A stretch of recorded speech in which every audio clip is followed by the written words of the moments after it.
అన్నదాత అన్నదాత మీ అన్నదాత చెమటోడ్చి ఆహారాన్నందించే రైతన్నా అనునిత్యం నీ కండదండగా నిలిచే నేస్తం ఎవరన్నా అన్నదాత అన్నదాత మీ అన్నదాత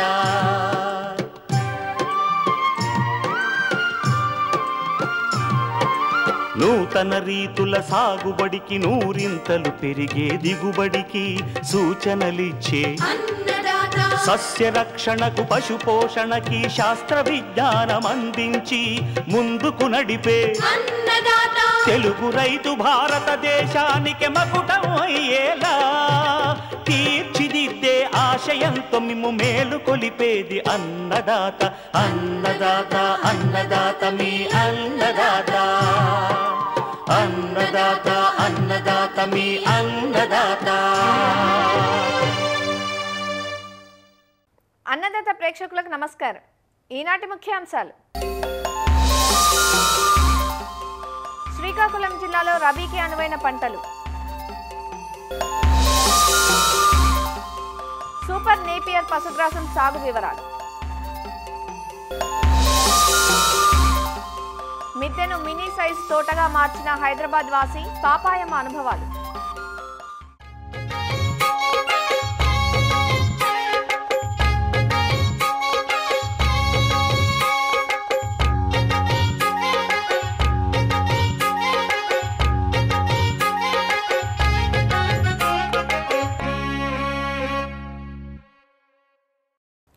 చూస్తుండగానే రబీ సీజన్ వచ్చేసింది. ఇప్పటికే చాలా ప్రాంతాల్లో ఖరీఫ్లో వేసిన మొక్కజొన్న, వేరుశెనగ, మినుము, పెసర వంటి స్వల్పకాలిక పంటలు పూర్తయ్యాయి. ముందుగా నాటుకున్న వరి పొలాలు కోతకు సిద్ధంగా ఉన్నాయి. ఖరీఫ్ పంటలు పూర్తయ్యాక రబీ పంటలుగా వరి, అపరాలు, మొక్కజొన్న, జొన్న, రాగి, నువ్వు, వేరుశెనగ వంటి పంటలను రైతులు సాగు చేస్తుంటారు. రబీలో నీటి వసతిని అనుసరించి ఆయా ప్రాంతాలకు అనువైన పంటలను ఎంపిక చేసుకుంటే మంచి దిగుబడులను తీసుకునే అవకాశం ఉంటుంది. ఉత్తరాంధ్ర జిల్లాల్లో ప్రస్తుతం రబీ సాగుకు సన్నద్ధమవుతున్న రైతులు ఏ ఏ పంటలు వేసుకోవచ్చు, వాటిలో మేలు రకాలేవి అనే వివరాలను మనకందిస్తున్నారు ఆచార్య ఎన్జీ రంగా వ్యవసాయ విశ్వవిద్యాలయం, శ్రీకాకుళం జిల్లా నైరా వ్యవసాయ కళాశాల విస్తరణ విభాగం అధ్యాపకులు డాక్టర్ డి చిన్నమనాయుడు. ఖరీఫ్ పంట చివరకు వచ్చే దశలో ఉంది. ఇంకా అదే రబీ ప్రణాళిక కూడా రైతులు ఆలోచిస్తున్నారు. రబీలో ఎలాంటి పంటలు వేసుకోవాలి, ఈ వరి తర్వాత కానీ రబీ ఖరీఫ్లో వేసిన పంటల తర్వాత రబీలో ఎలాంటి పంటలు వేయాలి, ఇలాంటి ఆలోచన ఉన్న తరుణంలో మరి రైతులు ఒక ప్రణాళికాబద్ధంగా ఆలోచించి మాత్రమే రబీ పంటలు కనుక వేస్తే వారికి లాభసాటిగా ఉండడం, అధిక దిగుబడులు రావడం అనేది జరుగుతుంది. రబీలో ఏ పంట వేసినప్పటికి కూడా అది నీటి వనరుల ఆధారంగానే, అవి నల్లరేగడి నేలలైనా ఇసుక గరప నేలలైనా కానీ ఎంత నీరు మనకు అందుబాటులో ఉంటుంది, ఎన్ని నెలల పాటు మనం నీరు అందించగలం అనే దాన్ని బట్టి మనం పంటల ప్రణాళిక అనేది మరి చూసుకోవాలి. మరి వరి పంట తర్వాత రబీలో ఎలాంటి పంట వేయాలి? నల్లరేగడి నేలలు పంట వేసిన తర్వాత 4 నుంచి 5 నీటి తడులు ఇచ్చే దగ్గర వరి తర్వాత మనకి మొక్కజొన్న అనేది చాలా లాభసాటి పంటగా మనకు కనిపిస్తుంది. దున్నకుండా మొక్కజొన్న సాగు పద్ధతి అవలంబించడం అనేది ఎంతవరకు శ్రేయస్కరం. అదేవిధంగా వరి తర్వాత కొద్ది విస్తీర్ణంలో మనకి ఈ వేరుశెనగ పంట కూడా చాలా లాభసాటి పంటగా మనకు కనిపిస్తుంది. అదేవిధంగా మనకి నల్లరేగడి నేలలు 2 నుంచి 3 నీటి తడులు ఇచ్చేటప్పుడు ఏంటంటే మనం వరి తర్వాత ప్రొద్దుతిరుగుడు పంటను వేసుకోవడం. మనకు ప్రొద్దుతిరుగుడు కూడా మనకి 105 నుంచి 110 రోజుల్లో పంటకు వస్తుంది. అదేవిధంగా చోడి పంట, రాగులు అంటాం, ఇది కూడా మనకి 105 నుంచి 110 రోజుల్లో మనకు పంట పూర్తవుతుంది. కాబట్టి వరి తర్వాత వేసుకోవచ్చు. ఒక నీటి తడికి మాత్రమే అవకాశం ఉంటుంది అనుకున్నప్పుడు మనకు అపరాల పంటలు వేసుకోవచ్చు. మినుము కానీ పెసర కానీ వేసుకోవచ్చు. అది లేదంటే కట్టి జనుముని విత్తనోత్పత్తి కోసం వేసుకోవడం వల్ల కూడా మనకి 4 నుంచి 5 క్వింటాలు దిగుబడి వచ్చి మంచి నికరాదాయం వస్తుంది. ఈ అపరాలను కూడా మనం చూస్తున్నాము నవంబర్ చివరి వరకు మాత్రమే వేయాలి. ఇంకొక సాగు పరిస్థితి ఏంటంటే ఇసుక గరప నేలలు ఉంటాయి, నీటి వస్తుంటుంది. అలాంటి దగ్గర ఖరీఫ్లో చాలా దగ్గరలో మొక్కజొన్న కానీ వేరుశెనగ వేయటం అనేది మనకు శ్రీకాకుళం జిల్లా, విజయనగరం జిల్లాలో జరుగుతుంది. కాబట్టి మొక్కజొన్న వేసేవాళ్ళు మళ్ళీ రెండో పంట రబీలో కూడా మొక్కజొన్న కాకుండా వేరుశెనగ వేసుకోవటం, మళ్ళీ వేసవిలో అపరాలు వేసుకోవటం, లేదంటే మొక్కజొన్న అపరాలు. వేరుశెనగ వేసేవాళ్ళు వేరుశెనగ అపరాలు, లేదంటే వేరుశెనగ ఖరీఫ్లో వేస్తే కనుక మొక్కజొన్న రబీలో వేసి మళ్ళీ వేసవిలో అపరాలు అంటే పెసర మినుమును వేసుకోవడం ద్వారా మనకి వాణిజ్యపరంగా దిగుబడులు వస్తాయి, నికరాదాయం వస్తుంది. నేల ఆరోగ్యపరంగా మనకు అపరాల పంట మనకి ఉపయోగపడుతుంది. కాబట్టి ఈ విధంగా మనం ప్రణాళికాబద్ధంగా పంటలు ఎంచుకోవాల్సినటువంటి అవసరం ఉంటుంది. అదేవిధంగా మన నీటి సదుపాయం లేని నల్లరేగడి నేలల్లో మనకి గోగు పంట కూడా వేస్తుంటారు. అలాంటి పొలాల్లో ఏంటంటే గోగు తర్వాత ఉలవలు వేసుకోవడం కానీ, లేదంటే అపరాల పంటలు పెసర పంట కానీ వేసుకుంటే మనకు సరిపోతుంది. వీటిలో రకాలు మరి మొక్కజొన్న అయితే హైబ్రిడ్సే వాడతారు కాబట్టి మీ ప్రాంతానికి అనుకూలమైన హైబ్రిడ్ని ఎంపిక చేసుకోవచ్చు. వేరుశనగ అయితే కనుక మనకి కదిరి లేపాక్షి అనేటువంటి రకం బాగా దిగుబడి వస్తున్నట్టు మనం క్షేత్ర పరిశీలనలో గమనించాము. లేదంటే నిత్యారిత కానీ ఈ రకాలు వేసుకుంటే మంచి దిగుబడులు అనేవి వస్తాయి. మనకి ఈ చోడి పంట అనుకుంటూ చూసుకుంటే కనుక మనకి శ్రీ చైతన్య అనేటువంటి రకం కానీ, ఇంద్రావతి అనే రకం కానీ బాగా అనుకూలంగా ఉంటుంది. ఈ ఉత్తర కోస్తా జిల్లాల్లో ఎక్కువగా దీర్ఘకాలిక రకాలు వేస్తారు. అవి ఇంచుమించు డిసెంబర్ మొదటి పక్షం వరకు కూడా పొలంలో ఉంటాయి. కాబట్టి అలాంటి దీర్ఘకాలిక రకాలు వేసినటువంటి వరి ప్రాంతాల్లో నువ్వుల పంట ఇక్కడ బాగా అనుకూలంగా ఉంటుంది.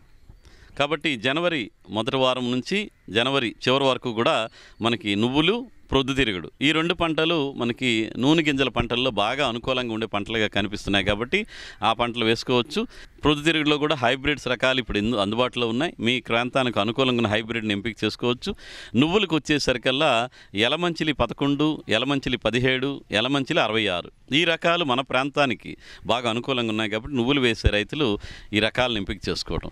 కాబట్టి రైతులు ఈ రబీ పంటల ప్రణాళికలో ఇలాగా సాగు పరిస్థితిని బట్టి, నీటి వస్తుని బట్టి మీరు కనుక ఖరీఫ్లో వేసే పంట రకాన్ని బట్టి కూడా ఈ రబీలో పంటల ప్రణాళికను మీరు చూసుకోవాలి.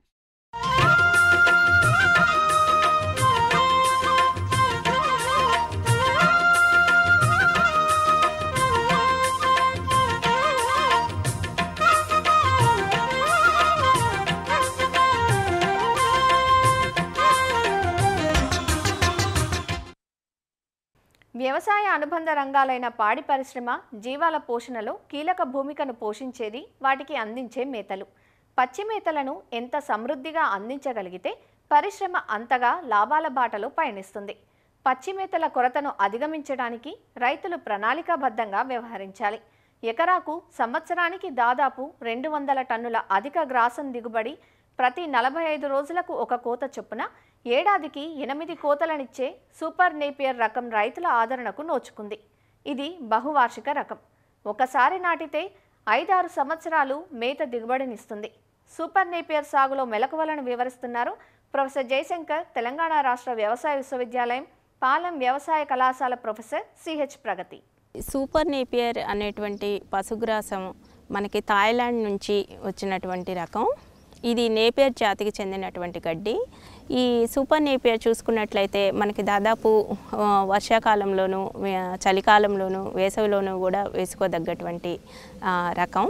అన్ని రకాల నేలలు ఈ సూపర్ నేపియర్ వేసుకోవచ్చు. కాకపోతే ముంపు నేలలు, చౌడు నేలలు సూపర్ నేపియర్ సాగుకు పనికిరావు. ఇది బహువార్షికము కాబట్టి దీనికి నీటి సదుపాయం అనేది తప్పనిసరిగా ఉండాలి. దీన్ని స్టెమ్ కటింగ్స్ ద్వారా కానీ, అంటే కాండ ముక్కల ద్వారా కానీ, వేరు పిలకల ద్వారా కానీ దీన్ని మనం నాటుకోవచ్చు. ఒక్కొక్క కాండపు ముక్కకి 2 కణుపులు ఉండే విధంగా చూసుకోవాలి. కాండపు ముక్కలను నాటేటప్పుడు ఒక కణుపు పైకి వచ్చే విధంగా, ఒక కణుపు భూమిలోనికి వెళ్ళే విధంగా 45 డిగ్రీల వాలుతో వీటిని నాటుకోవాలి. బోదెకి ఎటు చూసినా 60 సెంటీమీటర్ల దూరం ఉండే విధంగా చూసుకోవాలి. ఒక్కొక్క కాండపు ముక్కకి దూరం చూసుకున్నా 60 సెంటీమీటర్లు ఉండే విధంగా చూసుకోవాలి. ఎరువుల విషయానికి వస్తే దుక్కిని బాగా 2-3 సార్లు దున్ని తయారు చేసుకోవాలి. దుక్కిలో చూసుకున్నట్లయితే ఒక బస్తా DAP, ఒక 25 కిలోలు పొటాష్ వేసుకోవాల్సి ఉంటుంది. తర్వాత నాటుకున్న తర్వాత 30 రోజులకి ఒక బస్తా యూరియా అనేది వేసుకోవాలి. ఆ తర్వాత కోత తీసుకున్న ప్రతిసారి కూడా ఒక తడి ఇచ్చి ఒక బస్తా యూరియా ఎకరాకి వేయాల్సి ఉంటుంది. ప్రతి 6 నెలలకు ఒకసారి కూడా పశువుల పెంట అనేది ఒక 5 టన్నులు వేసుకున్నట్లయితే పెరుగుదల బాగా ఉండటానికి అవకాశం ఉంటుంది. సూపర్ నేపియర్ ఎత్తు చూసుకున్నట్లయితే దాదాపు 15 నుంచి 20 అడుగుల ఎత్తు వరకు పెరుగుతుంది. అదే మామూలు రకాలు తీసుకున్నట్లయితే ఒక 10 అడుగులు మాత్రమే పెరుగుతాయి. తర్వాత ఈ సూపర్ నేపియర్ని లెగ్యూమ్ జాతి గడ్డితో కలిపి మేపినప్పుడు పాల దిగుబడి కూడా దాదాపు రోజుకి 1/2 లీటరు పెరగటానికి అవకాశం ఉంటుంది. నీరు విషయానికి వస్తే నాటిన 3వ రోజు తప్పనిసరిగా నీటి తడి ఇవ్వాలి. మళ్ళా 8 నుంచి 10వ రోజు మరలా ఇంకొక తడి ఇచ్చుకోవాల్సి ఉంటుంది. నాటిన 6వ రోజు నుంచి మొలక అనేది ప్రారంభమవుతుంది. 12 రోజులు వచ్చేసరికి మొలక పూర్తిగా వస్తుంది. ఎక్కడైతే ఇవి నాటుకోవో అక్కడ మరలా 12 రోజులకి విత్తుకుంటే సరిపోతుంది. కలుపు విషయానికి వస్తే సూపర్ నేపియర్ ఒక 2 అడుగులు పెరిగిన తర్వాత అంటే 45 రోజుల తర్వాత అది కలుపు అనేది రాకుండా చూస్తుంది. 45 రోజుల వరకు మాత్రం కలుపు అనేది పొలంలో లేకుండా చూసుకోవాల్సిన అవసరం ఉంది. ఈ సూపర్ నేపియర్ని 1 ఎకరంలో కనుక వేసుకున్నట్లయితే 10 ఆవులు లేదా 10 గేదెలు పెట్టుకోవడానికి ఇది సరిపోతుంది. కోత కోయటానికి కూలీల అవసరం కూడా తక్కువగానే ఉంటుంది. ఒక మనిషి దాదాపు 1 గంటలో 250 కిలోల గడ్డిని కోయగలరు. అంటే ఈ 250 కిలోల గడ్డి దాదాపు 10 పశువులు తినటానికి సరిపోతుంది. సూపర్ నేపియర్ సంవత్సరానికి దాదాపు 250 టన్నుల పశుగ్రాసాన్ని ఇస్తుంది. దాదాపు సంవత్సరానికి 8 కోతల వరకు కూడా తీసుకోవచ్చు. మొదటి కోత చూసుకున్నట్లయితే 70 రోజులకు వస్తుంది. తర్వాత కోతలు ప్రతి 45 రోజులకి ఇంకొక కోత తీసుకోవటానికి అవకాశం ఉంటుంది. అట్లాగే ఒక దుబ్బు నుండి 4 కిలోల పశుగ్రాసం అనేది వస్తుంది. మినరల్స్ కానీ విటమిన్స్ కానీ టోటల్ డైజెస్టబుల్ న్యూట్రియంట్స్ కానీ మామూలు రకాల కన్నా ఎక్కువగా ఉంటాయి. సో ఇంతటి పోషక విలువలున్న నేపియర్ గడ్డిని సాగు చేసుకున్నట్లయితే ఉన్నటువంటి పశువుల మేపుకి ఉపయోగపడుతుంది.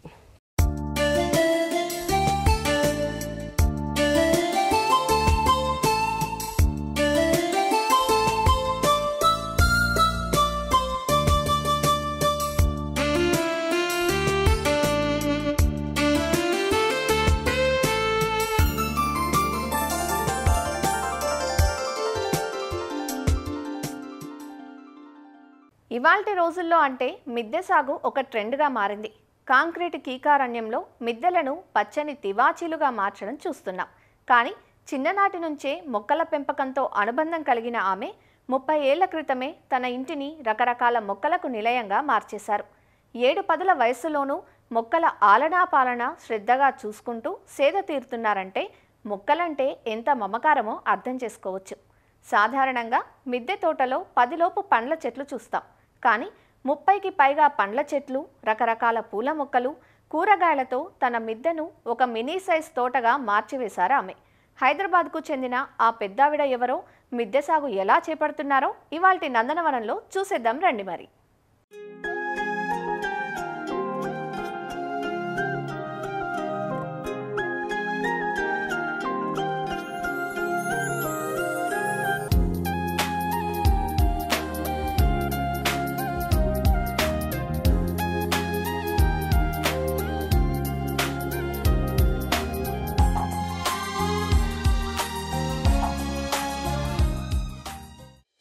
మొక్కల పెంపకం అంటే చెప్పలేనంత మమకారం. చిన్ననాటి నుంచే పెనవేసుకున్న అనుబంధం. అందుకే ఆమెకు వయస్సు ఒక అడ్డంకి కాలేదు. 75 ఏళ్ల వయసులోనూ మొక్కలను పసిపిల్లలను సాకినట్లుగా సాకుతారామె. వైవిధ్యభరితమైన వందలాది మొక్కలకు తన తోటలో స్థానం కల్పించారు. హైదరాబాద్ ఎల్లారెడ్డిగూడలో నివాసముంటున్న ఈమె పాపాయమ్మ కడియాల. 6000 చదరపు అడుగుల స్థలంలో పెంట్ హౌస్ను 2000 చదరపు అడుగుల్లో కట్టుకుని మిగతా 4000 చదరపు అడుగుల స్థలంలో మొక్కలు పెంచుతున్నారు. పెద్ద పెద్ద సిమెంటు కుండీల్లో విభిన్నమైన పండ్ల మొక్కలు పెంచడం వీరి సాగులో విశేషం. బీఎస్సీ, ఎంఏ సైకాలజీ వంటి ఉన్నత చదువులు చదివి 30 ఏళ్లు ఉద్యోగం చేసి పదవీ విరమణ అనంతరం పూర్తి సమయాన్ని తన తోట పనికి కేటాయిస్తున్నారు. తన మిద్దె సాగు విశేషాలను పాపాయమ్మ తెలియచేస్తూ, నాకు మొక్కలంటే చాలా ఇష్టం. ఇక్కడ పైన పెంట్ హౌస్ కట్టుకున్న తర్వాత నాకు ఇష్టమైన మొక్కలన్నీ పెట్టుకున్నాను. మామిడి మొక్కలు, పనస మొక్కలు, పంపరమనస, నిమ్మ, జామ, ఈ మధ్యనే యాపిల్ కూడా పెట్టుకున్నాను. యాపిల్ కూడా వచ్చినాయి, కాయలు వచ్చినాయి. మ్యాంగోస్టీన్ అని పెట్టాను, మియాజాకి పెట్టాను. మామిడిలో అన్ని రకాలు ఉన్నాయి నా దగ్గర. ఒక 20 వరకు ఉన్నాయి మామిడి మొక్కలు. పనస మొక్కలు ఉన్నాయి, ఇంకా పూల మొక్కలు, అన్ని రకాలు.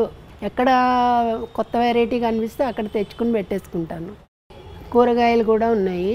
కూరగాయలు చిక్కుడు ఉంది, తర్వాత బీర, సొర, వంగ అన్ని వెరైటీస్ ఉన్నాయి వంగ మొక్కలు.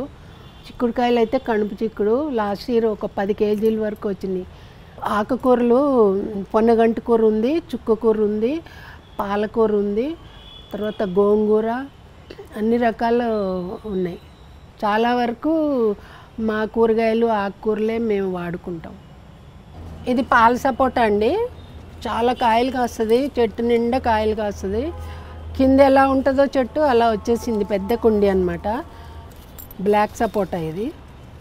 ఇదేమో పింక్ సపోటా అని ఇచ్చాడు, ఇంకా కాయలు రాలేదు. ఇదేమో సీడ్లెస్ నిమ్మ. ఇది పనస, ఇప్పుడిప్పుడే పిందులు వస్తున్నాయి. జాక్ ఫ్రూట్ గమ్లెస్ అన్నాడు, అందుకని తెచ్చుకున్నా. పునాస మామిడి 2 times కాస్తుంది. ఇవన్నీ వెరైటీ ఆఫ్ మ్యాంగోస్. ఈ తాయి జామ, ఇదేమో కేజీ జామ, ఇదేమో పెద్ద రసాలు, ఇది కొత్తపల్లి కొబ్బరి, ఇదేమో దబ్బ చెట్టు, దబ్బ పళ్ళు వస్తాయి, పెద్దవి వస్తాయి. ఇది పెద్ద రేగు, ఇది కూడా పింక్ పనసాన్ని ఇచ్చాడు, పెట్టుకున్నాను. నేరేడు చెట్లు, ఒకటి వైట్ నేరేడు అన్నాడు, ఒకటి మామూలు నేరేడు. ఇదేమో కలరు సింధూరం రంగు ఉంటుంది, న్యాచురల్ కలర్, ఫుడ్ కలర్. కరివేపాకు. ఇదేమో పంపరమనస, కడియం నుంచి తెప్పించుకున్నా, బాగా కాస్తుంది, ఇంత పెద్ద పెద్దవి. మొన్న ఫ్లవరింగ్ వచ్చినప్పుడు పెద్ద వర్షం వచ్చి ఫ్లవర్ అంతా రాలిపోయింది, మళ్ళీ వస్తుంది ఫ్లవరింగ్. ఇది బత్తాయి.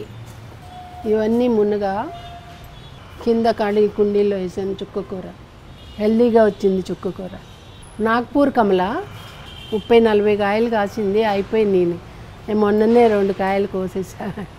ఇది దానిమ్మ. ఇది రామాఫలం. ఇదైతే మే ఫ్లవరు, మేలో ఫ్లవర్స్ వస్తాయి మంచిగా పింక్ కలరు. ఇప్పుడు ఆకులు ఇవి ఉన్నాయి కదా, మే వచ్చేప్పటికి ఇవన్నీ పోయి ఒట్టి పువ్వు వచ్చేస్తుంది. ఇవి డిసెంబరం పూలు. ఇది ఉసిరి, చిన్న ఉసిరి, తినే ఉసిరి. ఇది స్టార్ ఫ్రూటు. ఇదేమో స్ట్రాబెర్రీ జామ. ఇదేమి కొండ మామిడి, అడవి మామిడి, కొండ మామిడి అంటారు. కాయలు ఉన్నాయి, పచ్చడి చేసుకోవచ్చు, రోటి పచ్చడి పప్పులో వేసుకోవచ్చు అంటున్నారు. పిక్స్, ఇదిగో కాయలు వచ్చినాయి చూడండి. ఇంక ఇవన్నీ గులాబీలండి. 53 years చెట్టు.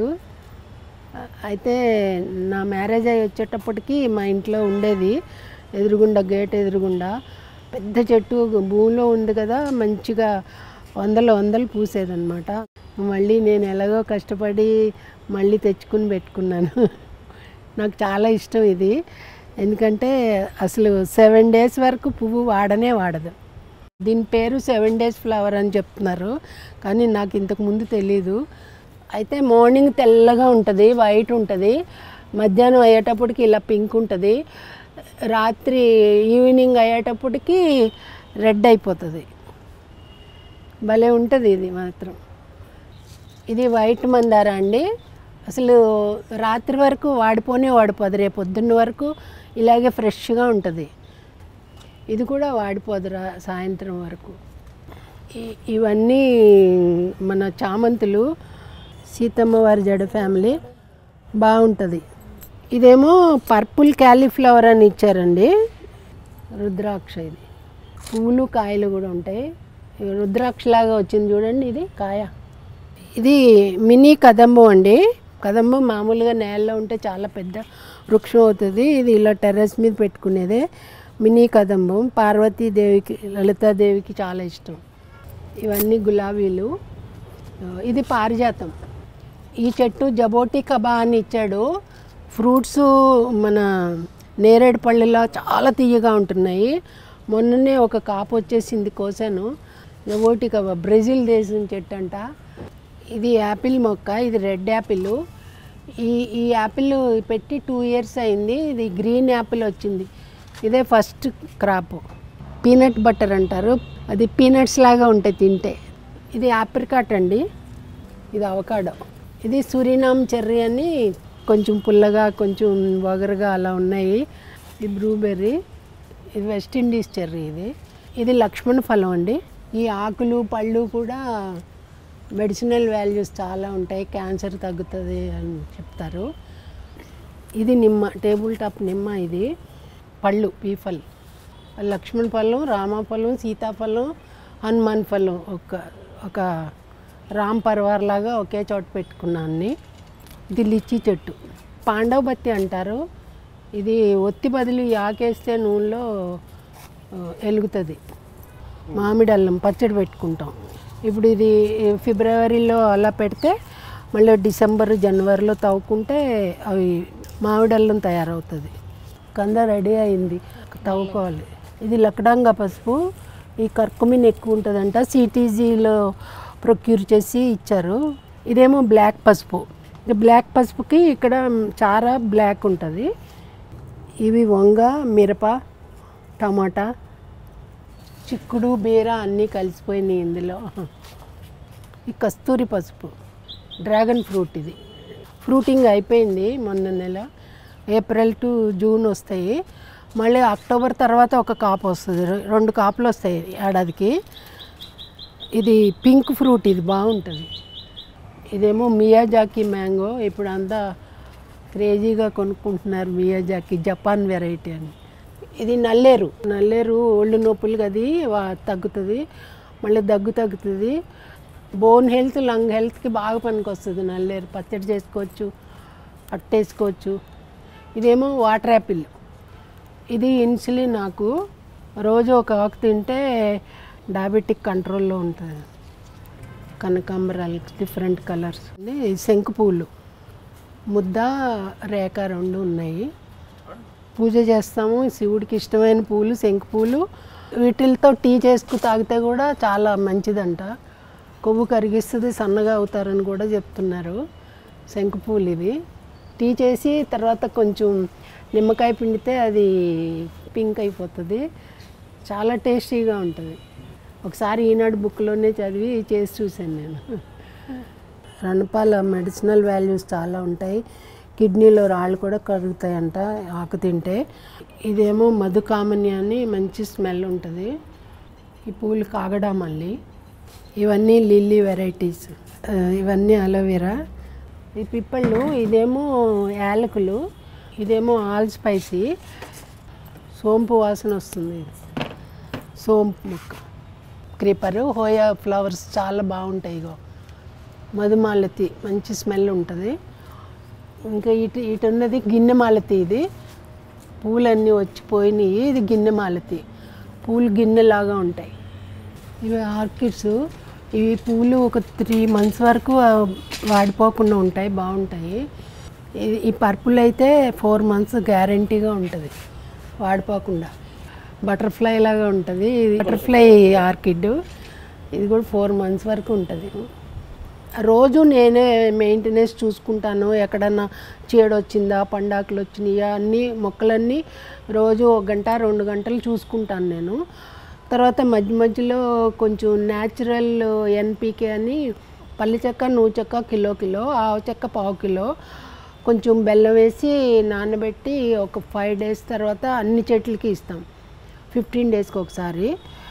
తర్వాత 1 monthకి ఒకసారి తోటమాల వచ్చి తవటం పెట్టి వేపపిండి, కంపోజిడ్ ఎరువు ఇవన్నీ ఇస్తాడు. ఏదైనా చీడపీడలు ఉంటే వేప నూనె కొడతాము.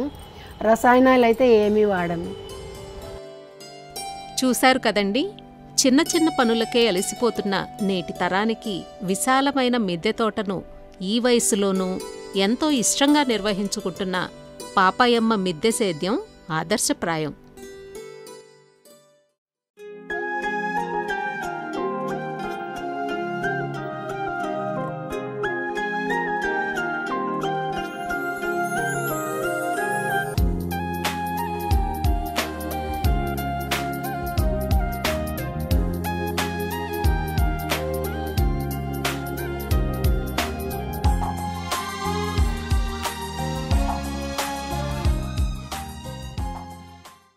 మరిన్ని విభిన్న అంశాలతో రేపటి అన్నదాతలో మళ్ళీ కలుసుకుందాం. నమస్కారం. అన్నదాతలు తమ సందేహాలు, సమస్యలను 1800-425-4085 టోల్ ఫ్రీ నెంబర్లో ఉదయం 10 గంటల నుంచి 11 గంటల మధ్య పని దినాలలో సంప్రదించగలరు. ఈ కార్యక్రమాన్ని యూట్యూబ్లో www.youtube.com/annadaata ETV లింక్ ద్వారా వీక్షించవచ్చు.